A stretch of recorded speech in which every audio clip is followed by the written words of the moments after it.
સુરતના સચિન વિસ્તારમાં વૃદ્ધ દંપતીને લૂંટવાનો પ્રયાસ, યુવક પિસ્તોલ સાથે ઘરમાં ઘૂસ્યો. સચિન વિસ્તારમાં એક ચોંકાવનારી ઘટના સામે આવી છે, જેમાં એક 21 વર્ષીય યુવકે વૃદ્ધ દંપતીને તેમના ઘરમાં પિસ્તોલની અણીએ બંદી બનાવીને લૂંટ કરવાનો પ્રયાસ કર્યો હતો. આ ઘટના સચિન પોલીસ સ્ટેશનની સામેના વિસ્તારમાં બની હતી, જ્યાં યુવકે કુરિયર ડિલિવરીના બહાને ઘરમાં પ્રવેશ કર્યો હતો. જ્યારે ઘરના સભ્યોને શંકા ગઈ, ત્યારે તેમણે બૂમાબૂમ કરી, જેના પરિણામે આજુબાજુના લોકો દોડી આવ્યા અને આરોપીને પકડીને પોલીસને સોંપી દીધો. આ ઘટનામાં ઘરના સીસીટીવી કેમેરામાં સમગ્ર ઘટના કેદ થઈ હતી, જે પોલીસે તપાસ માટે ઉપયોગમાં લીધી છે. આ ઘટના સુરક્ષા વ્યવસ્થાઓ અને પોલીસની કામગીરી પર પ્રશ્નચિહ્ન ઊભા કરે છે, ખાસ કરીને જ્યારે આવી ઘટના પોલીસ સ્ટેશનની સામે બને છે. સચિન વિસ્તારમાં અગાઉ પણ આવા બનાવો બન્યા છે, જેમાં બેંક લૂંટ અને અન્ય ગુનાઓનો સમાવેશ થાય છે. આથી સ્થાનિક લોકોમાં ભયનો માહોલ છે અને તેઓ સુરક્ષા વ્યવસ્થાઓમાં સુધારાની માંગ કરી રહ્યા છે. પોલીસે આરોપીની ધરપકડ કરી છે અને તેના વિરુદ્ધ કાયદેસરની કાર્યવાહી શરૂ કરી છે.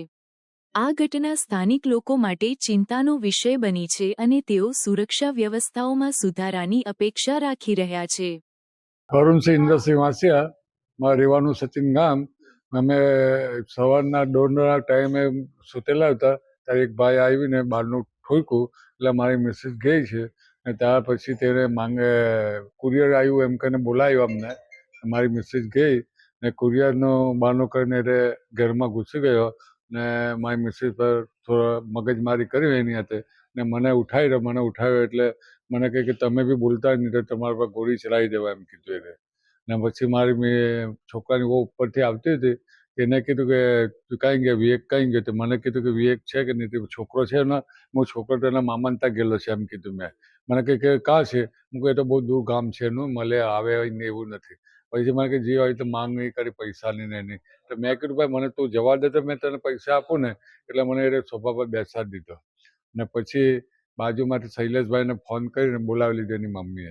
કાલે બપોરે અમે સુતેલા હતા, દોડના ગાડાનામાં એક ભાઈ આવ્યા ને એણે બારણું ખખડાવ્યું ને એમ કહે છે કોઈ હે?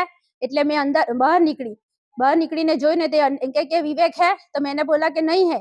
तो उसने बोला कि कुरियर है. तो मैं कीधु दे दो. तो उसने बोला कि वो तुम्हारी उसकी वाइफ है. तो मैंने बोला हाँ है. फिर बोला उसके पिताजी है. मैंने बोला हाँ है.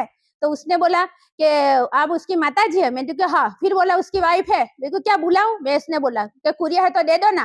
तो उसने गन निकाली. फिर मैंने को बोला कि चिल्लाना मत, ये तो गोली चला दूंगा. पहला तो मैं बहुत घबराई गई કે આ તો મને ગોળી મારી જ દેવાનો. પછી મને ભગવાને હું શક્તિ આપી એટલે પછી મેં એને ઉપર ગુસ્સો કર્યો કે ખબરદાર જો મારા ઘરમાં આવ્યો તો તાર તાત્યા ભાંગી નાખીશ. હું તને તારે મારી પાસે હો બંદૂક છે, હું તને ગોળી મારી દઈશ મેં એમ કીધું. એટલે એ પછી છે ને કે ચિલ્લાના મત, નહીં તો ગોળી ચલા દૂંગા. ગોલી છે. મેં બહુ ડર ગઈ. મેરે હસબન્ડ को मैंने बुलाया.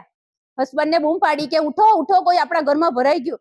એટલે એ બહાર આવ્યા ને પછી કે શું છે એટલે એમની હાથે ઝપાઝપી કરીને એને પૈસાની માંગણી કરી ને એમને બેસાડી દીધા ને એની ઉપર બંદૂક તાકી.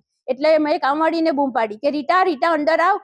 એટલે રીટા કે હું છું માસી? મેં કીધું કે કોઈ ભરાઈ ગયેલો છે, તું પાછળથી માણસને બોલાવી લાવ. એટલે બધાને બોલાવી લાવી તો એક માણસ અંદર આવ્યો, બીજા બહાર ઉભા ને પેલી કામવાળીને ને પેલાને કહે કે તું જો કોઈ બોલી ને તું બહાર નીકળ, નહીં તો તારા પર ગોળી ચલાવી દેવા. ને મારા પછી મેં રૂમમાં જલ્દી જતી રહી ને મારા છોકરાને ફોન કર્યો કે આપણા ઘરમાં કોઈ બંદૂક નાખેલી છે તારા પપ્પા પર ને તું ફોન કર કોઈને ઘરે મોકલ. એટલે એમ કે મમ્મી તું બહાર બારીમાંથી બૂમ પાડ તો કોઈ બધા ભેગા થાય. એટલે પછી એને શૈલેષ કરીને છોકરો આવ્યો ને એ જેવો એ આવ્યો ને તેવો જ આ બહાર નીકળો ચોર. એટલે મેં એને બૂમ પાડી કે શૈલેષ પકડ, આ ચોર છે. એટલે પછી એને પકડી લીધો. એને બંદૂક ઓરિજિનલ હતી?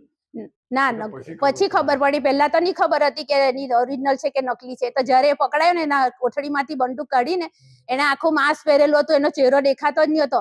આખું ચશ્મા ને માસ્ક પહેરેલો હતો, ટોપી પહેરેલી.